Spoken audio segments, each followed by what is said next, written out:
When I was 12, my younger brother and I used to travel up over the border to a small town in Northern Ireland to visit our father, as my parents had divorced. My dad, being a firm Protestant, insisted that we rejoin a Protestant scout group called the Boys Brigade. We had left it a few years prior, due to moving across the county and there being no installation where we had moved. So now that we could attend it again, we were drafted in and off we went. For anyone wondering, it isn't at all like American Scouts. It's like Sunday school, but you sit around and read scripture, learn marching drills, play football, dodgeball, etc., all inside of a massive church hall, and then every so often you'd go on a day trip to different places. This one particular trip had us going off for an overnight weekend stay in some adventure camping compound way up in the forests adjacent to a coastal town. Rock climbing, kayaking, orienteering, etc., but much more controlled and set out. It would be less like wild camping, more like show up to this place, get our own dorm rooms with bunk beds in them, wake up and go have breakfast in the cafeteria, then go do some activities, go get dinner, and finally back to the dorms for the night. So upon getting to my dorm room, I picked the top bunk next to the window, and when it came time to sleep, I was laying on my side, looking out, when I noticed that there was an old tree stump directly ahead of me. The stump was directly ahead in a straight line as you exited the dorm complex, so anybody walking out to go get breakfast in the morning would see it. You couldn't not notice it, as it was just there. So the next morning I woke up late and everyone else was already walking down to get breakfast. So I pulled my clothes on and ran down to catch up. As I exited the main doors, I saw a woman in a white dress sitting on the tree stump, just combing her hair. Now this woman had bare feet, and she didn't look like she belonged there. Remember, this compound was completely empty bar us scout boys and our brigade leaders, so seeing any type of person there would raise some alarm bells, but the fact that it was a woman in a clean white dress with bare feet in the middle of a compound in a forest just combing her hair was unnatural. I rubbed my eyes as I knew that I was seeing things, but nope, still there. So I did what any scared boy would do.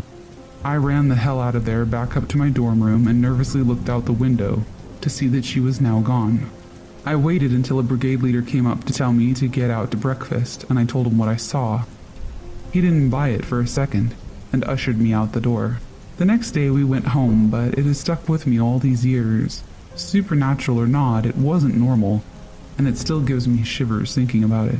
There was no rhyme or reason, even if it was just a normal woman to be there. But in hindsight, given our local lore and culture, I sometimes wonder if I saw a banshee.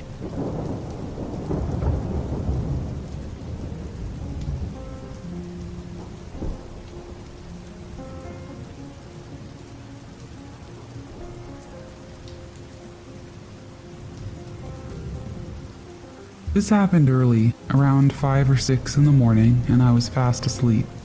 I was about 10 years of age. So I was sleeping and gradually woke up in a nice, relaxing way. I didn't jump up or startle or anything like that. I rolled over to face the wall. I always go to sleep in this position. And as I rolled over, there was a man dressed in all white with a white glow around him. In his hands he had rosary beads, and he was praying with his head bent down toward the ground. At this point I was literally frozen solid with fear and stuck in the spot I was in. I pulled the covers up over my head for a split second, and then realized that I could move, and I ran downstairs to my parents' room. "I've seen a ghost. There's a ghost in my room," I said. "Son, there's not. You've had a nightmare. Go back to bed." I refused to go back to my room. I fell asleep in their bed. A couple of hours later, the house phone rang, probably at around 7 or 8 a.m. on a Saturday morning, which is highly unusual. My dad answered the phone. "Hello? What? How?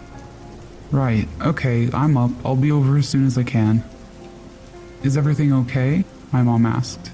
"No, my brother Tony has died." I never met my Uncle Tony. He lived in England and we live in Ireland. He was only 30 and died peacefully in his sleep. My dad brought some photos to show me who he was and to tell me about him. And that's when I realized this was the man who had been kneeling beside my bed praying.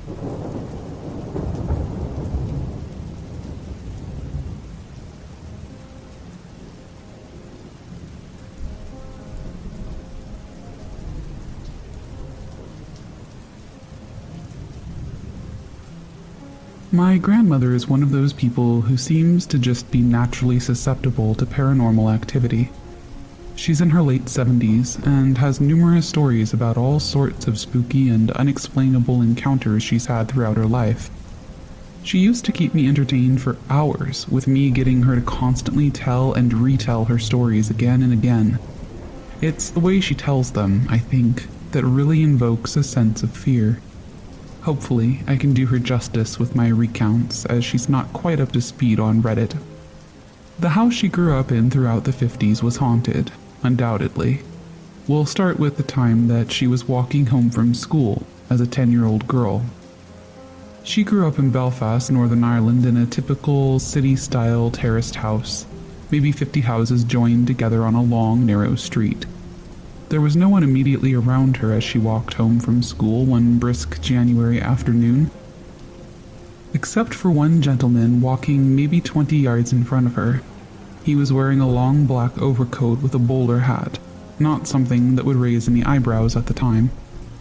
Suddenly, my grandmother noticed the man stop in front of her house, open the little gate at the front of the small garden, walk the 5 yards down the path to her front door, open it, and enter the house. Still, she thought nothing of this, simply assuming the man was a friend of her parents, or a colleague of her father's of some kind. Oddly, however, when she got to the front door and went to open it not moments after the man, the door was locked. She thought this strange, as the man had just pushed it open and walked in. Not too weird though, right? Someone may have just locked the door behind him. What was strange, however, was that upon entering the house not 45 seconds after the man in black did, she found herself to be the only one in the house. No parents, no man in black, nobody. My grandmother often speaks of the noises she used to hear lying in her bed at night. And by noises, I mean a horrible, blood-curdling wheeze, coming from, of all places, directly under her bed.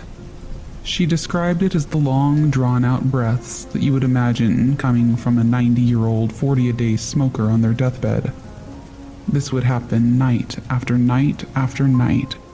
She used to run downstairs to tell her mother about the man under her bed, but her mother was a stern Christian woman and would have nothing to do with it, often scolding her and sending her back to bed for telling the devil's tales.